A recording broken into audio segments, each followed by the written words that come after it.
प्यारे दर्शकों, गरुड़ पुराण की पवित्र श्रृंखला में आप अब तक आत्मा की मृत्यु के बाद शुरू होने वाली गूढ़ यात्रा को देख चुके हैं। पहले दिन सूक्ष्म सिर का निर्माण, दूसरे दिन गर्दन और कंधों का, तीसरे दिन हृदय, चौथे दिन पीठ, पांचवें दिन नाभि, छठे और सातवें दिन कमर और निचले भाग का निर्माण। और अब आत्मा धीरे धीरे अपने सूक्ष्म शरीर को पूर्ण कर चुकी है और पहुंची है आठवें दिन के बेहद महत्वपूर्ण चरण पर। गरुड़ पुराण के अनुसार हर दिन का पिंडदान सिर्फ एक रस्म नहीं, बल्कि आत्मा के सूक्ष्म शरीर के निर्माण का आवश्यक हिस्सा है। आठवें दिन दिया जाने वाला पिंड पैरों के विकास के लिए होता है। क्योंकि यात्रा आगे लंबी है, न्याय के द्वार पर पहुंचना है, दिव्य मार्गों से गुजरना है। इसलिए आज का पिंड आत्मा को उसकी यात्रा के चलने योग्य आधार देता है।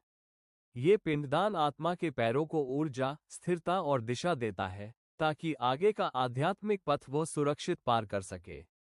आठवें दिन आत्मा की स्थिति। सातवें दिन तक आत्मा अपने घर की आहट, अपनों के पास रहने की चाह, भावनाओं और स्मृतियों में उलझी रह सकती है। पर आठवां दिन उसके लिए एकदम नया अध्याय खोलता है।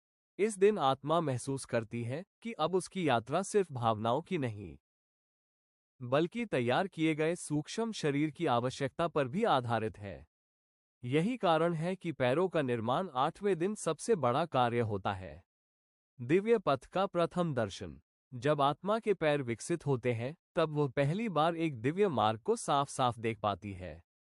यह मार्ग तीन आभाओं में चमकता है: सफेद, पवित्र कर्मों का प्रकाश पीला, धर्म और सत्कर्मों की दिशा धुआं सा ग्रे, पाप कर्मों की छाया।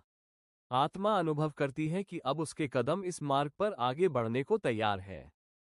कर्म ऊर्जा का स्पंदन। पैर विकसित होते ही आत्मा के भीतर एक नया संचार होता है। अच्छे कर्म उसके भीतर हल्कापन लाते हैं और गलतियां भारीपन पैदा करती हैं। यही स्पंदन आगे की यात्रा तय करता है। और आठवें दिन आत्मा पहली बार समझती है कि जीवन में किया हर कार्य एक एक कदम के रूप में उसके सामने खड़ा है। यमदूत और दिव्यदूत, ऊर्जा का संतुलन। आठवें दिन आत्मा को दो अदृश्य शक्तियों का अनुभव होता है: यमदूत, जिनकी उपस्थिति न्याय का संकेत देती है; दिव्यदूत, जो आत्मा को भय से बचाते और साहस देते हैं। ये दोनों उसे छूते नहीं, बस उसके पथ को संतुलित रखते हैं। ये दिन आत्मा को आगे बढ़ाने का दिन है, रोकने का नहीं। स्मृतियों का अंतिम झोंका। आज आत्मा अपनी प्रिय स्मृतियों को आखिरी बार बड़े गहरे रूप में महसूस करती है। माँ का स्पर्श, बच्चों की हंसी, अधूरे सपने, अनकहे शब्द। लेकिन आज ये स्मृतियां उसे रोकती नहीं, क्योंकि आज उसके पास चलने के लिए पैर है और आगे बढ़ने की पुकार भी। पूरे संस्कार की क्रमबद्धता। गरुड़ पुराण कहता है कि यदि 13 दिनों के पिंडदान को ध्यान से समझो, तो ये सब मिलकर आत्मा का पूरा सूक्ष्म शरीर बनाते हैं। पहला दिन सिर, दूसरा गर्दन और कंधे, तीसरा हृदय, चौथा पीठ, पांचवा नाभि, छठा सातवां कमर और निचला भाग, आठवां पैरों का निर्माण। और आगे 9वां 10वां दिन भूख प्यास से संबंधित पिंड, जो आत्मा की ऊर्जा को बनाए रखते हैं। 11वां 12वां दिन अंतिम भीतर की शक्तियों का विकास। 13वां दिन ब्राह्मण भोजन, जिसे प्रेत योनि से मुक्ति का द्वार कहा गया है।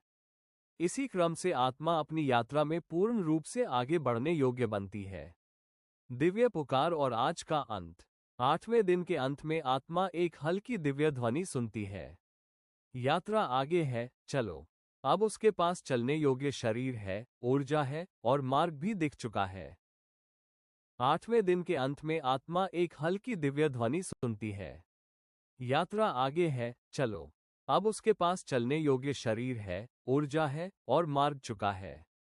लेकिन असली रहस्य तो अब आने वाला है, क्योंकि 9वें और 10वें दिन आत्मा को भूख प्यास की अनुभूति होती है और पहली बार सामने आता है कर्म दर्पण, जहां उसे दिखाई देते हैं उसके अपने किए हुए कर्म। आत्मा इस दर्पण का सामना कैसे करेगी? क्या वह अपने कर्मों से डर जाएगी या उनसे सीख लेगी? ये सब हम सुनेंगे कल के भाग में।